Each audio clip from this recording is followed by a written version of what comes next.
ED, VD, Modi, KD, വേറൊരു സാധനം കൂടി ഉണ്ട് അതിൻ്റെ കൂടെ, അതിപ്പം പറയുന്നില്ല.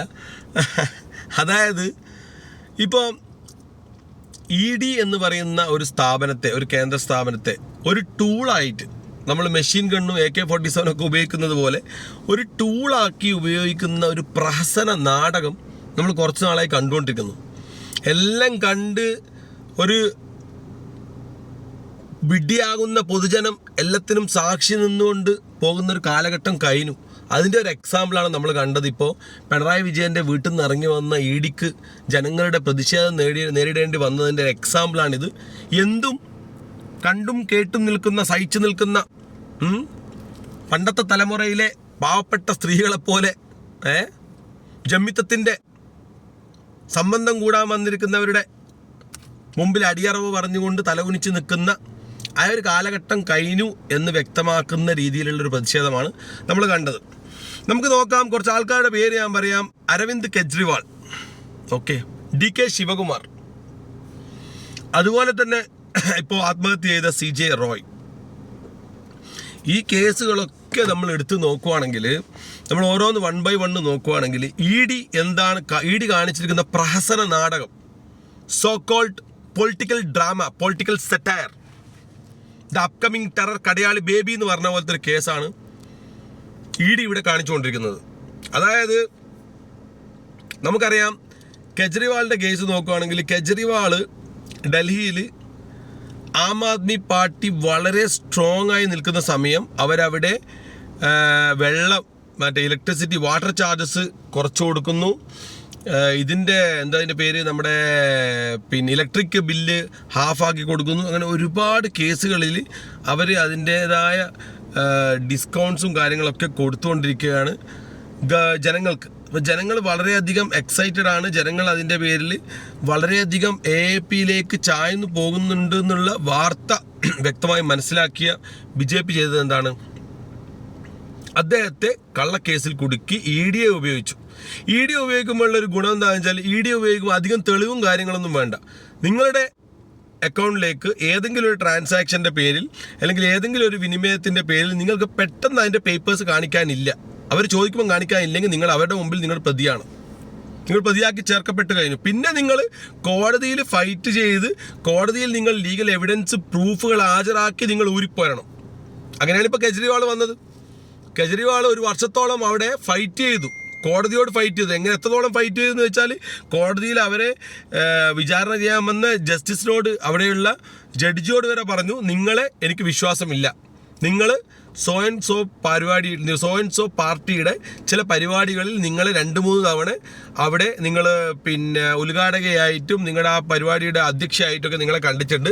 അതുകൊണ്ട് നിങ്ങളിൽ എനിക്ക് വിശ്വാസമില്ല, ഈ കോടതിയിൽ എനിക്ക് വിശ്വാസമില്ല, എനിക്ക് ജഡ്ജിയെ മാറ്റിത്തരണമെന്ന് വരെ കെജ്രിവാൾ ആ അറ്റം വരെ പോയി പരിപാടി ഒക്കെ യുദ്ധം ചെയ്തിട്ടൊക്കെയാണ് കെജ്രിവാൾ റിലീസായത്. ഇനി DK ശിവകുമാറിനെടുത്തോ. ശിവകുമാർ കുറച്ച് ഫിനാൻഷ്യലി സ്ട്രോങ് ആയതുകൊണ്ട് തന്നെ അദ്ദേഹം എ ഗ്രൂപ്പ് ഓഫ് ലോയേഴ്സിനെ ഉപയോഗിച്ചുകൊണ്ട് ശക്തമായി EDക്കെതിരെ ഫൈറ്റ് ചെയ്തുകൊണ്ട് ചില കേസുകൾ അദ്ദേഹത്തിൻ്റെ ഭാഗത്ത് നടക്കുന്നുണ്ട്. പക്ഷേ അങ്ങനെ അദ്ദേഹത്തെ പിടിച്ച് ജയിലിലിടാനോ ഇതിനൊന്നും പറ്റിയില്ല. കെജ്രിവാൾ ഒരു സാധു മനുഷ്യനായതുകൊണ്ട് അദ്ദേഹത്തെ പൊക്കി ഉള്ളിലിട്ടു, നശിപ്പിച്ച് കയ്യിൽ കൊടുത്തു. അവരുടെ ലക്ഷ്യങ്ങളൊക്കെ, ഇവരുടെ ലക്ഷ്യങ്ങളൊക്കെ ഇവർ പൂർത്തീകരിച്ചു. എവിടെയാണോ പൊളിറ്റിക്കൽ ലക്ഷ്യങ്ങൾ ഉണ്ടായിരുന്നത് അതൊക്കെ അവർ നേടിയെടുത്തു എന്ന് വേണമെങ്കിൽ പറയാം. ഇനി അപ്പാർട്ട് ഫ്രം പൊളിറ്റിക്സ് പറയുകയാണെങ്കിൽ, ഇൻറ്റേർണൽ പൊളിറ്റിക്സിനെ പറ്റി പറയുകയാണെങ്കിൽ, CJ റോയ്, അദ്ദേഹം എന്തിൻ്റെ ഇരയാണ്? അദ്ദേഹം ചിലപ്പോൾ ഇല്ലീഗലായിട്ട് ആക്ടിവിറ്റീസ് ഉണ്ടാവും. നമ്മുടെ നാടിൽ അങ്ങനെ ഇല്ലീഗൽ ആക്ടിവിറ്റീസ് നടക്കാനുള്ള ചാൻസും അതിനുള്ള സാഹചര്യം ഉള്ളത് കൊണ്ടാണല്ലോ ഇവിടെ ED ഒക്കെ വെച്ചിരിക്കുന്നത്. അപ്പം ഉണ്ടായിട്ടുണ്ടാകാം. പക്ഷേ ഇവരുടെ ഈ ഒരു കേസുകളിൽ നടന്നിട്ടുള്ളത്, CJ റോയിൻ്റെ കേസിൽ അദ്ദേഹം എന്തോ തിരിമറി നടത്തി, ഓക്കെ, അതിൻ്റെ എവിഡൻസ് ഇവരുടെ കയ്യിലുണ്ട്, ഓക്കെ ആയിക്കോട്ടെ, നിങ്ങൾ കേസ് എടുക്കാൻ, കാര്യങ്ങളായിട്ട് മുന്നോട്ട് പോകാം. പക്ഷേ ഇദ്ദേഹത്തെ അവർ പ്രഷർ ചെയ്തൊരു രീതി എന്ന് വെച്ച് കഴിഞ്ഞാൽ 2-3 ദിവസം അദ്ദേഹത്തിൻ്റെ ഓഫീസ് വളഞ്ഞിട്ട് ചെക്കിങ്ങും ഇതൊക്കെ ഒരു തരത്തിലുള്ള ഏതോ ഒരാളുടെ ഓർഡർ ഉണ്ട്, ഈ ആളെ പൂട്ടണം, ഈ CJ റോയ് എന്ന് പറയുന്ന മനുഷ്യനെ പൂട്ടണം.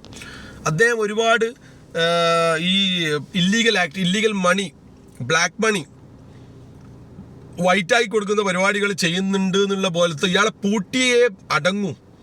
ഓക്കെ, ഒരുപാട് ആൾക്കാരുണ്ടല്ലോ അങ്ങനെ ഇല്ലീഗൽ ആക്ടിവിറ്റി ചെയ്യുന്ന, 1-2 ആളൊന്നും അല്ലല്ലോ നമ്മുടെ നാട്ടിലുള്ളത്. അപ്പോൾ തെരഞ്ഞു പിടിച്ചുള്ള ആക്രമണം. അവിടെയാണ് ചോദ്യം വരുന്നത്. ഇപ്പോൾ ഇ ഡി വരുന്നതോ അല്ലെങ്കിൽ ഇ ഡിക്ക് ആരെയും ക്വസ്റ്റ്യൻ ചെയ്യാൻ പാടില്ലെന്നോ ഇ ഡിയുടെ പിന്നെ പ്രവർത്തന മേഖലയെ ഡിഫൈൻ ചെയ്യാനൊന്നും നാട്ടിലാരും ആളല്ല. അവർ തന്നെ തീരുമാനിക്കും ആരെ പിടിക്കണം, എങ്ങനെ പിടിക്കണം എന്നൊക്കെ അവർക്ക് തീരുമാനം. പക്ഷേ സുതാര്യത ഈസ് എ മസ്റ്റ്. അതുപോലെ തന്നെ സെഗ്മെൻറ്റഡ് ആയിട്ടുള്ള ചില സെഗ്മെൻറ്റ്സിൽ മാത്രം ചില ആൾക്കാരുടെ സോക്കോൾഡ് ആൾക്കാരെ മാത്രം ചെക്ക് ചെയ്യുക എന്നുള്ള, അല്ലെങ്കിൽ ചില ആൾക്കാരെയും ചില സംഘടനകളെയും മാത്രം പിടിക്കുക എന്നുള്ള ഇ ഡിയുടെ ഇങ്ങനെ എന്താ പറയുന്നത്, ഒരാൾ ഫോഴ്സ് ചെയ്തിട്ട് ചെയ്യിപ്പിക്കുന്ന കാര്യങ്ങളുണ്ടല്ലോ, അതിലുള്ള സുതാര്യത നിർബന്ധമായിട്ടും വേണം. എക്സാമ്പിൾ ചോദിക്കുകയാണെങ്കിൽ പാലക്കാട് ഇലക്ഷൻ സമയത്ത് പാലക്കാട് നമ്മുടെ ശോഭാ സുരേന്ദ്രന് പൈസ കൊടുത്തു എന്നുള്ള സംഭവം പകൽ പോലെ വ്യക്തമായതാണ്.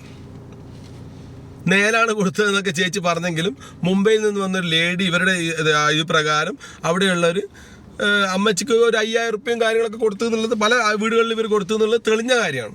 അപ്പോൾ ഇവരുടെ പൈസയുടെ സോഴ്സ് ഇങ്ങനെ തോന്നിയ ആൾക്കാർക്ക് ഇലക്ഷൻ സമയത്ത് പൈസ കൊടുക്കാനുള്ള സോഴ്സ് ഈ പറയുന്ന അവർ പിന്നെ ഇലക്ഷന് നിന്നത് BJPയുടെയാണ്. അപ്പോൾ BJPയുടെ അൺഅക്കൗണ്ടഡ് ആയിട്ടുള്ള ഒരുപാട് ഫണ്ട് ഇന്ത്യയിൽ കറങ്ങിക്കൊണ്ടിരിക്കുന്നുണ്ടോ? എങ്ങനെയാണ് ഇവർക്ക് ഈ കൊടുക്കാനുള്ള ഫണ്ടൊക്കെ കിട്ടിയിരിക്കുന്നത്? അത് ഇ ഡിക്ക് ചോദ്യം ചെയ്യാൻ താല്പര്യമില്ല. ഒരു കേസല്ല, ഒരുപാട് കേസുകളുണ്ട്. നമ്മൾക്കിപ്പോൾ അദാനിയുടെ കേസ് എടുക്കാം. അദാനിയെ നമ്മുടെ നാട്ടിലൊന്നും ഉള്ള തട്ടിപ്പും വെട്ടിപ്പൊന്നും പോരാഞ്ഞിട്ട് അമേരിക്കയിൽ ചില പ്രൊജക്റ്റുകൾ, സോളാർ ബന്ധപ്പെട്ട ചില പ്രൊജക്റ്റുകൾ നേടുന്നതിന് വേണ്ടി, അതിന് സബ് ഏജൻസികൾ കിട്ടുന്നതിന് വേണ്ടി ഇവർ എത്രയോ മില്യൺ കൈക്കൂലി കൊടുത്തു. അത് ട്രംപിൻ്റെ ജുഡീഷ്യൽ വകുപ്പ് കണ്ടുപിടിക്കുകയും ചെയ്തു.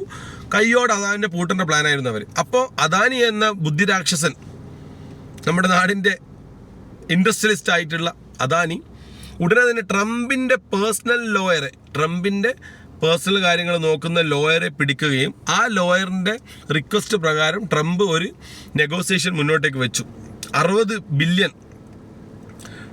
അവിടെ കെട്ടിവെക്കുവാണെങ്കിൽ, അതുപോലെ തന്നെ 15,000 US ആൾക്കാർക്ക് ജോലി കിട്ടാനുള്ള വകുപ്പ് ഇയാൾ മുഖാന്തരം ഉണ്ടാവുകയാണെങ്കിൽ ഇയാളുടെ ഈ ഒരു സംഭവം നമുക്ക് ഇല്ലാണ്ടാക്കാം, ഈ കേസ് ഇല്ലാണ്ടാക്കാം എന്ന് പറയുകയും അദാനി അത്രത്തോളം തന്നെ തുക അങ്ങോട്ടേക്ക് എത്തിച്ചു കൊടുക്കുകയും കേസ് നൈസായിട്ട് ഊരിപ്പോവുകയും ചെയ്തു. അപ്പോൾ ഇതിലൊന്നും എന്താണ് ഇ ഡിക്ക് താല്പര്യമില്ലാത്തത്? ഈ അദാനി കൊടുക്കുന്ന പൈസ അദാനി പിന്നെ അമേരിക്കയിൽ നിന്നുണ്ടാക്കി അമേരിക്കയിൽ കൊടുക്കുന്നതല്ല. അദാനിയുടെ ബേസിക് കമ്പനികളും ബേസിക് ഓപ്പറേഷനുമായിട്ടുള്ള തട്ടകം നമ്മുടെ മാതൃരാജ്യമായ ഭാരതമാണ്. അപ്പോൾ ഈ ഭാരതത്തിൽ നിന്നുള്ള ഫണ്ടുകൾ കൊണ്ട് അയാളുടെ സ്വന്തം കമ്പനി ആണെങ്കിൽ പോലും ഇവിടെയുള്ള ഫണ്ടുകൾ കൊണ്ട് തിരിമറികൾ നടത്തിക്കൊണ്ട് അമേരിക്കയിലുള്ള ഒരു കേസ് ഒത്തുതീർപ്പാക്കാൻ ഫണ്ട് കൊണ്ടുപോയ ഗൗതം അദാനിയെ ഒന്ന് ചോദ്യം ചെയ്യുകയോ ഒന്ന് പിടിച്ചു വെക്കുകയോ ചെയ്യാനുള്ള മിനിമം മര്യാദ പോലും കാണിക്കാത്ത ഈ ഇ ഡിയാണ് പിണറായി വിജയൻ്റെ മോള് വീണ എക്സാലോജിക് എന്ന് പറഞ്ഞ കമ്പനി CMRL എന്ന് പറഞ്ഞ കരിമണൽ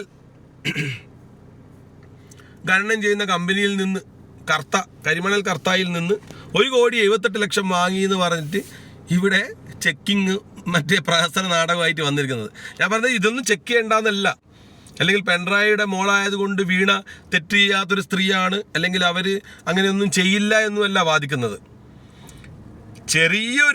ചെറിയൊരു കേസായ ഈ കേസിൽ ഇ ഡി കാണിക്കുന്ന ഈ ആർജവും ഈ ബൂസ്റ്റ് കുടിച്ചിട്ടുള്ള പരിവേഷവും ഈ ഒരു സംഭവം എന്തുകൊണ്ടാണ് അദാനിയുടെ ഇത്രയും വലിയ കേസ് കെട്ടുകൾ? ഇതൊന്നല്ലല്ലോ. ഇതിൻ്റെ മുന്നേ അദാനിക്ക് ആൻഡേഴ്സൺ റിപ്പോർട്ട് പ്രകാരം അദാനി അവരുടെ കമ്പനികളുടെ മൂല്യങ്ങൾ ഉയർത്തിക്കാണിക്കൊണ്ട് ഷെയർ മാർക്കറ്റിൽ തരികട കാണിച്ചത് റിപ്പോർട്ട് ഉണ്ടായിരുന്നു. അങ്ങനെയാണ് അദാനിയുടെ കമ്പനിയുടെ ഷെയർ വാല്യൂ ഒക്കെ പൊട്ടിപ്പാളീസായിരുന്നു. അതിനൊന്നും ഇ ഡിക്ക് താല്പര്യമില്ലാത്തത് എന്തുകൊണ്ടാണ്? സോക്കോൾഡ് ചില രാഷ്ട്രീയ പാർട്ടിയിൽ ചേരുന്ന ആൾക്കാരെ മാത്രം ഫ്രീ ആയി വിട്ടുകൊടുക്കാനുള്ള ഒരു ബൂസ്റ്റിംഗ് കപ്പാസിറ്റി എന്തിനാണ് ഇ ഡി കാണിക്കുന്നത്? നിയമത്തിൻ്റെ നാട്ടിലുള്ള എല്ലാ പ്രിയോറിറ്റീസും എല്ലാ ജനങ്ങൾക്കും ഒരുപോലെ കിട്ടണ്ടേ? ഒരാൾക്കും രണ്ടാൾക്കും മാത്രമല്ലല്ലോ അതിലുള്ള അവരുടെ ആ ഒരു ആനുകൂല്യങ്ങൾ കിട്ടേണ്ടത്. ഗൗതം അദാനിയെ ചോദ്യം ചെയ്യാൻ മടിക്കുന്ന ഇ ഡി ഇപ്പറഞ്ഞിട്ടുള്ള മറ്റുള്ള നിയമ തെറ്റുകൾ വ്യക്തമായി കാണിച്ചു കൊടുക്കുന്ന കേസുകൾ മുന്നോട്ട് വെച്ചിട്ടും അത് ചെയ്യാൻ മടിക്കുന്ന ഇ ഡി ചില രാഷ്ട്രീയം ഉൾക്കൊള്ളുന്ന ആൾക്കാരെ മാത്രം തെരഞ്ഞു പിടിച്ച് അതിൻ്റെ പിറകിൽ 4-5 വണ്ടികളിൽ വന്നുകൊണ്ട് ദിവസങ്ങളോളം നീളുന്ന റെയ്ഡ് നടത്തുന്നത് ഒരു പ്രഹസന നാടകമല്ലേ എന്നാണ് ജനങ്ങൾ ചോദിച്ചു വെച്ചിരിക്കുന്നത്. ഇപ്പോൾ കേരളത്തിലുള്ള ഈ ആക്രമണത്തെ ഒരു തരത്തിൽ നമ്മൾ ആരും അംഗീകരിക്കുന്നില്ല. ജനങ്ങളുടെ പെട്ടെന്നുണ്ടായ വികാര തള്ളിച്ചയിൽ സംഭവിച്ച ഒരു പ്രക്ഷുബ്ധമായ പരിപാടിയാണ് അതെന്ന് പറയേണ്ടിയിരിക്കുന്നു. അവിടെ വീണയുടെ കേസിൽ പിണറായി വിജയനെ അടക്കം വീട്ടിൽ സ്റ്റക്കാക്കിക്കൊണ്ടുള്ള ഒരു റെയ്ഡിനെയാണ് ജനങ്ങൾ പ്രതിഷേധം അറിയിച്ചത്. ഇനി കേരളത്തിൽ എന്തൊക്കെ തരത്തിലുള്ള പ്രതിഷേധങ്ങളാണ് വരാൻ പോകുന്നതെന്ന് കണ്ടും കൊണ്ടും തന്നെ അറിയേണ്ടിയിരിക്കുന്നു. Okay guys, by.